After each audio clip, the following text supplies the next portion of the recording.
Hi everybody, thanks for tuning in to Create in Spain today. I have a card which is going to be really nice and easy to make if you have a cutting machine. So a pretty standard A6 size base, which I'm going to put into my jig there. And you notice this looks a bit peculiar, and the reason it looks a bit peculiar is in two pieces.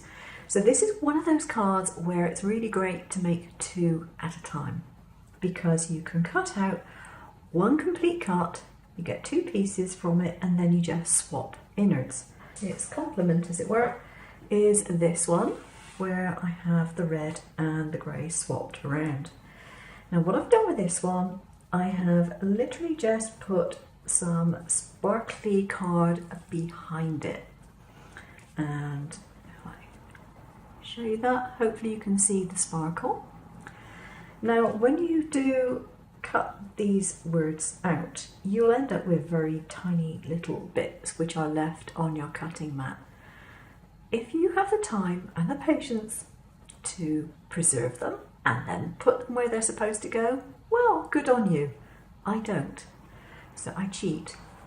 And what I've done is I've put a little strip of the same card behind it and just taped it down. Now what I'm going to do with this one is quite simply to put a load of double-sided tape over the back of it, and because it's got like bits and pieces going on, I decided I'm going to bring out the big guns. I'm going to use a big piece of tape instead of lots of little strips. Why not? Make life easier for yourself when you can. Always a good thing to do. Now that is slightly too wide, so I'm going to cut a piece off of here and put this one over the bottom, making sure that I go over the card that I've stuck on the back so everything is joined together, and just pop it in, and my card's done. Okay, so let's just lay it down in there.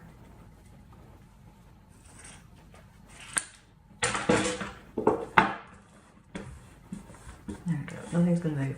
It won't stick to the work surface because the card is in between, so it can't do that. But that is stuck in place nicely now. And then I'm going to take some more tape and going to put it over the top of those bits there. Now I've overlapped the tape, but it really doesn't matter a great deal because I'm going to take the backing off. And the backing is the bit which is the thickest part of it anyway. So let's just lid this down a bit.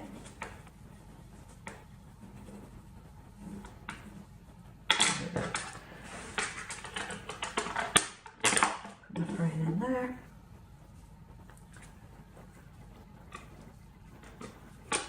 Double check I've got it the right weight yet. I'm paranoid about checking it now. I did it a couple of times in some videos I did recently, and I thought, how could I do it once, let alone twice? How could I? And the answer is very easily, and not knowing that I'd done it until it was too late. Okay, now take this bit off.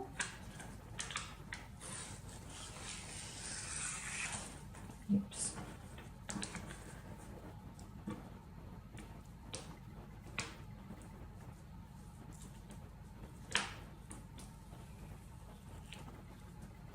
So you can do it, it's not going to be a problem. And take this and slide it in where it needs to go. There we are. Push it from the back.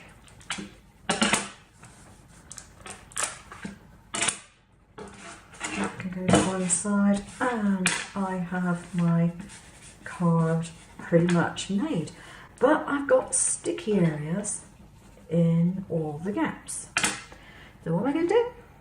I'm going to take some glitter. This happens to be a hollow glitter, which is, not sure what I dropped on the floor there, but something went. This happens to be a hollow glitter. Gee, I shouldn't have overlapped the tape like that. I got a lump there, but never mind. Never mind. It's a demo card. So I'm going to put glitter on here. Now notice I put a piece of paper underneath this because I know I'm going to get glitter absolutely everywhere. And I don't really want to spend the next 3 hours cleaning it off my desk. There we are. Now the fun bit is that I actually want to burnish this in. So apart from the fact that I really messed up and put a ridge in there, which, you know, okay, I shouldn't have overlaid it. At least I could get away with overlaying it. It's because I took that little strip of paper off and then just sort of rubbed over, and the sticky tape sort of like doubled over on itself. That's why it's got the ridge. I should have taken it off a bit more carefully. But other than that, that's looking pretty nice. So we have the 2 cards from basically one cut, which is always a nice thing to get. And as I said, there are several other designs in the same file. So I'm going to see what this is going to look like in here. It's not quite the same shade, but let's just have a look and see what the effect is. I can imagine it's going to be fun trying to get glitter off of the glitter card, but I've never tried doing that before, so wish me luck. For this one, I'm going to use this absolutely gorgeous opalescent reflective card that my friend Alison brought for me. To create an entirely different look for one of these cards, I decided to make a stencil out of one of the templates that I've provided. So all I've done is taken the inside pieces, grouped them together, made a stencil which is that much bigger for obvious reasons. Now before I start off, I'm going to put a dark edge around here, so tap it down on there, and that's quite nice and dark.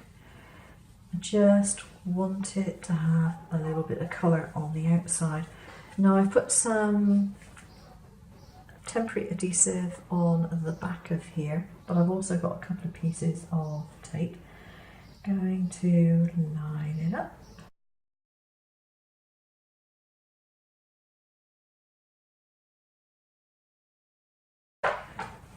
So I'm done with that. What I want to do now is to go over this with some Versamark. Now I don't want to muck up my Versamark pad, so I am literally just going to press it on with a Tim Holtz ink blender.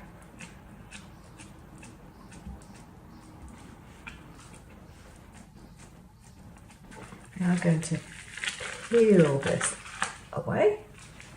So we have quite an unusual looking design. I quite like that.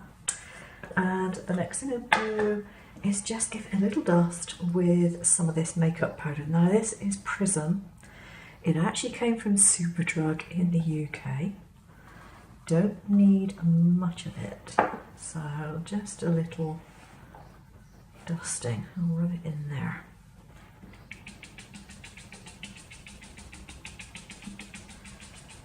And it's just going to give it a bit of a iridescent glow where it sticks to the Versamark.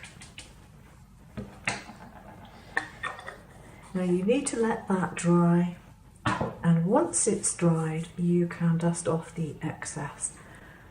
You can probably see the shimmer. There is a little bit of shimmer there. If you want a much brighter shimmer, then go for a much brighter shimmery powder. Jacquard do some coloured pigments, and some of those are shiny ones. but I just wanted a little bit of luster on there, nothing OTT, because I think this would make quite a nice card for the guys, and I try not to go overboard on the glitter and glitz when I do male cards. I think using the glitter in here is actually quite a good idea. And then this one has got the pearlescent backing to it, and I think that one looks absolutely gorgeous. I will link the file below. This card makes a great quick card.